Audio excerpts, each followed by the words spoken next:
All right. So good evening again, everybody. Again, we, as the training cadre of the CLOA, we massively appreciate you jumping on. We know this was an emergency meeting, last minute notice. Obviously well received. We have over 60 people, 20 plus people texted us already. And so we've had a week. We've had probably a last 2 weeks, to be honest with you, as an organization and as a high school. I'm just going to mute. If everyone can just make sure we do that, please. Come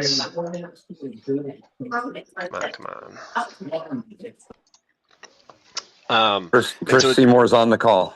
yep, you're all good, thank you. And so again, we've had a whole bunch of items happen. Appreciate you jumping on. And so again, I'm going to talk for about 10 minutes here. I have 5 slides. We have solutions to what's going on as well, to the 5 kind of issues, a little bit less on the issue side.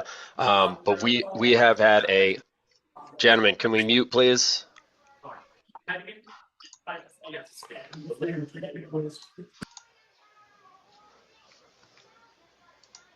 All right, excellent. And so, again, simply put, we've had over about 20 ejections this week. We've had 2 massive brawls. We've also had 2 ambulances called to games from high hits or illegal hits on games. We've had several games suspended. We've had games where we've had other ejections.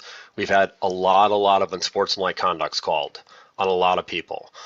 We've also had a ton of different phone calls, and we appreciate every one of the phone calls we get from you that talk us through the scenario and explain what occurred and said, I didn't feel comfortable throwing unsportsmanlike conduct, or I wasn't sure how to handle it, and I just felt like it was going to get worse. And I felt the coaches, the fans, everybody. We also had 2 ADs send out letters to fans threatening to cancel fans being available at games for the rest of the season. We're in week 2 of the season. All of my years, I've never seen this before. I think everybody who's been my years or older can agree this has not happened in a very long time. So we have not only the CIAC support, we have WCLOA support, and we have CLOA support. That the email that I sent you out on yesterday to all of you, is going out to all the ADs and all of the coaches at this point. So we are asking for your help. We're to just put your foot down at this point. We're not asking for just a million ejections. We're not asking you to be completely authoritarian, but we're asking you to, again, try to gain as much control as you can. And again, use the ladder and use the tools, and do not tolerate things that should not be tolerated. On top of that, I know this is college and we are a high school board, but we also had an official who was a coach enter the field and grab the official last night during a game. Something is in the water. We need to be safe. We need to get home. We need to be okay going to our next game and not fearful that this is going to happen. And we shouldn't have to put up with fans and players and parents and coaches and all of that good stuff. So again, that's kind of the tone of this meeting. I extremely hope you are not one of the officials that experienced that, but many of you on this call have experienced it. Language towards officials needs to end, completely end. Again, as we said, language from coaches, players, and fans. We know there is a difference between an oh man, and you know what the word that I'm going with, of oh man and oh to you, is different. If I just yell something out, we can maybe have a different tolerance level.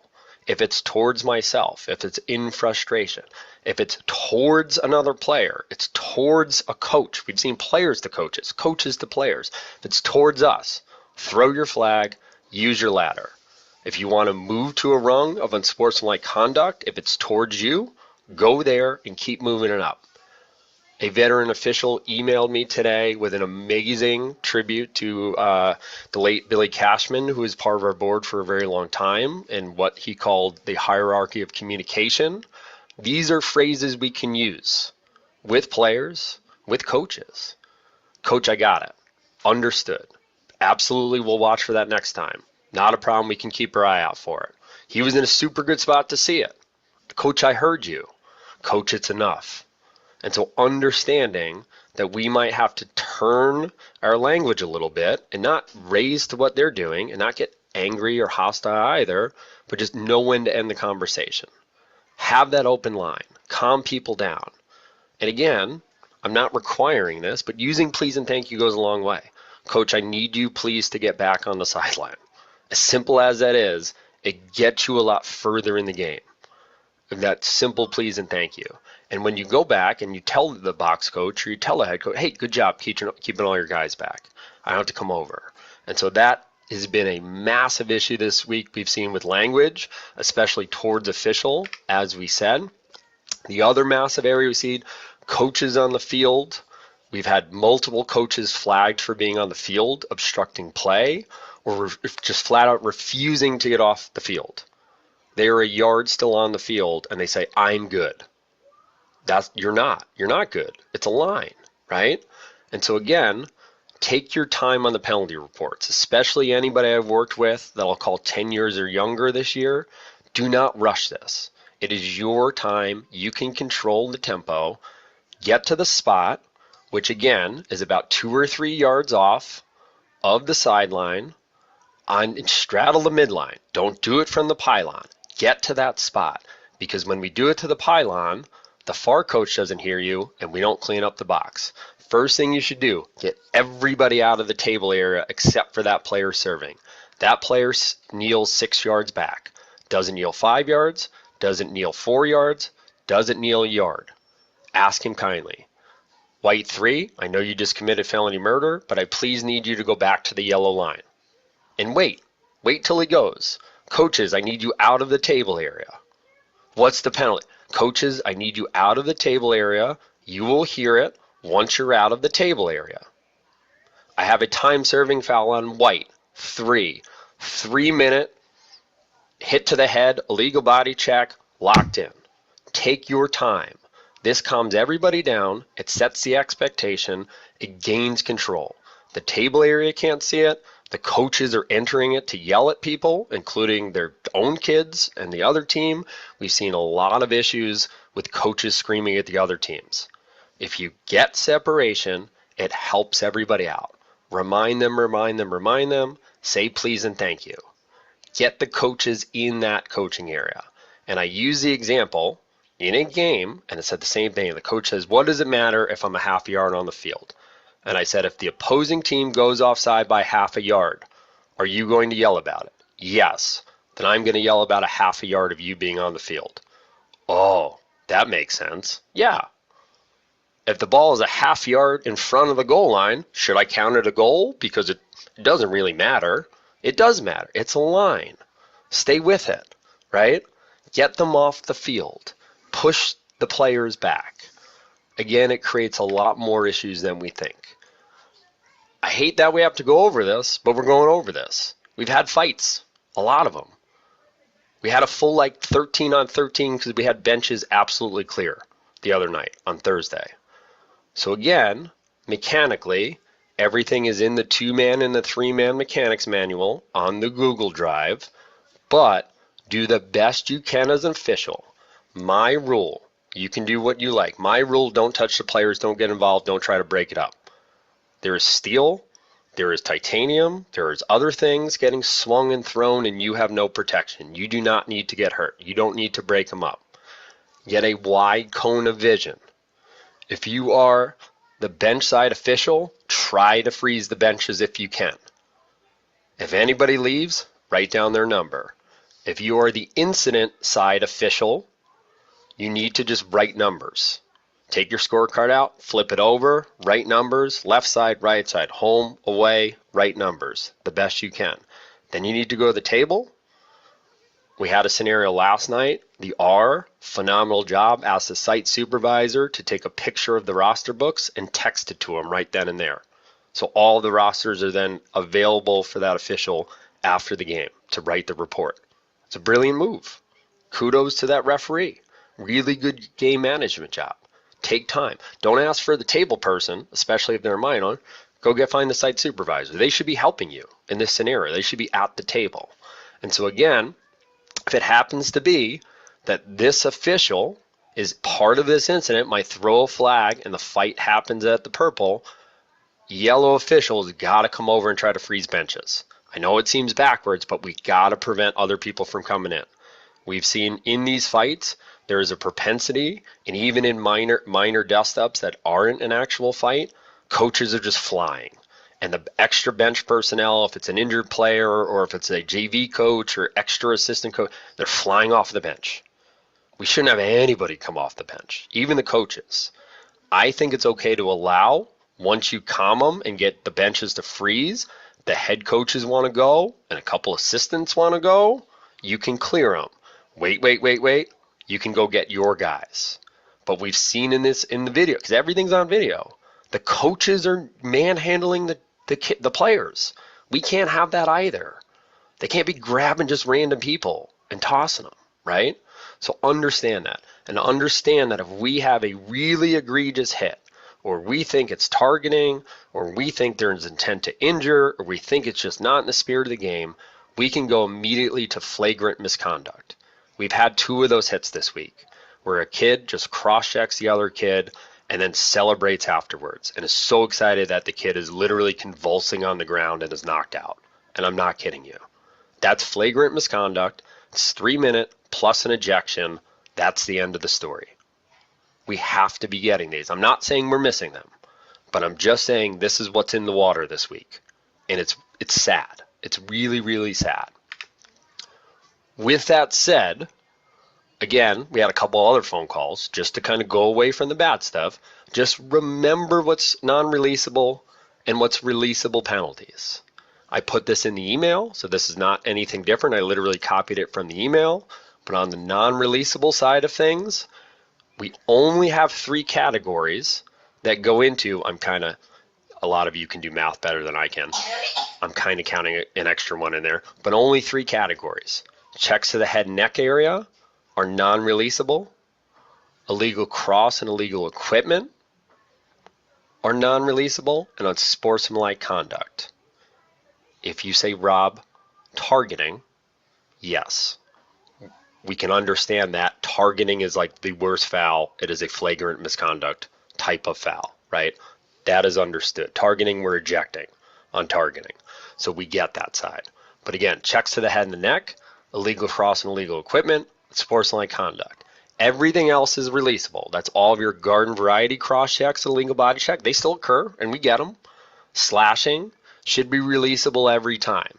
If we feel it is extremely violent, not that, hey, he missed the check and he hit him in the chin, that's not a check to the head and neck by rule. If we feel it's violent, uncontrolled, excessive baseball swing, we should be looking 3 minute. We can go ejection foul on that.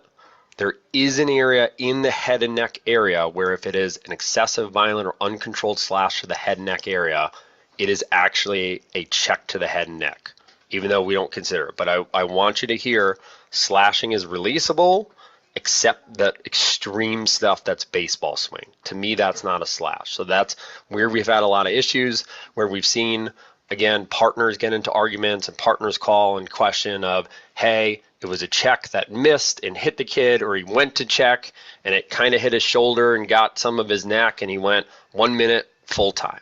No, that's a slash. That's not excessively violent. The slashes stay releasable. If we feel it's something different, then it's something different. That's fine. Tripping and unnecessary. Unnecessary you can never lock in. So let's remember that. Unnecessary roughness, URs, don't get locked in. They are releasable. Tripping, releasable. The last thing, this is just a reminder. Again, the 3-man manual is in the Google Drive. It's the CLOA 3-man. We put in, it was not in there previously. We apologize, it's in the 2025 folder. The 2-man manual is back in, the one that John and I went through and updated back in 2023 from US Across. So that is in there if you need to see anything. And then John has added 2 simultaneous foul sheets, one from an extremely respected official out in Minnesota, and then Dick Naramore wrote one too. So if you're interested in simultaneous fouls, you can peruse through those, look through those. We're not going to spend any time on those tonight. But again, just as a giant recap of things, of what we've seen, it's language towards officials. You need to have zero tolerance to it. You should have zero tolerance already. I know it's tough, but the best thing to do throw your flag, go talk to your partner. Say, this is what just happened. What do you think? Because again, we get stunned. We get taken aback. We get hot. We're getting yelled at. We just want to eject everybody. Or maybe we don't, we just hope that it goes away. I've been in both scenarios, right? Go to your partner and talk to them. Hey, this person just told me to go F myself. What should we do? And let your partner have the reaction and go, okay. And even let your partner your partner report it. If you're really hot and you know if you go back to that table, you're going to absolutely lose your mind on the person who did it. That's fine. We're here to work together. Keep the coaches off the field. Do the best you can. If a scenario flares up, like we said, the Thursday night fight happened with 24 seconds left. There was 4 flags in a game, and then we had a 13-on-13 brawl. They can happen out of nowhere until that final whistle. And just understand what's releasable and what's non-releasable, and use all the things that we give you. Take a look at them, review them, ask us questions, call us. It's been tremendous this year. This is my very last point. The one thing that I think has gotten amazing in this organization is the amount of people that talk to one another and say, and then eventually call myself or John or Dave or DiMartino or whoever, and they said, I've talked to 5 other officials, and this is what I came up with. What's your opinion? And they're just on a fact-finding mission. And it's amazing. And it means that we're trying to learn and we're trying to get different perspectives and we're willing to listen to it. We're all understanding that we're not perfect and we're all trying to get better. But the fact that we're talking and that we know things happen and we said, oh, that sounds like the other scenario that happened in the game on Tuesday. Oh, yeah, I already talked to 2 other people about that. I know about that. Right? And it's not about gossiping or telling war stories and stuff like that, but the fact that you can explain a game and they would go, I already talked to 7 people about that, and this is the opinion that I came up with, means that we are doing an excellent job communicating and not staying alone on the field. So take care of yourself, take care of your crew, make sure you get home safe, have some fun, let's make some money, and let's have a better season in terms of all the external factors, if we can do that. I know internally we've been good, but externally we need to be able to corral that and move that forward. I'm going to stop the recording and then we'll open it up for any questions after that. Let me just hit the button here.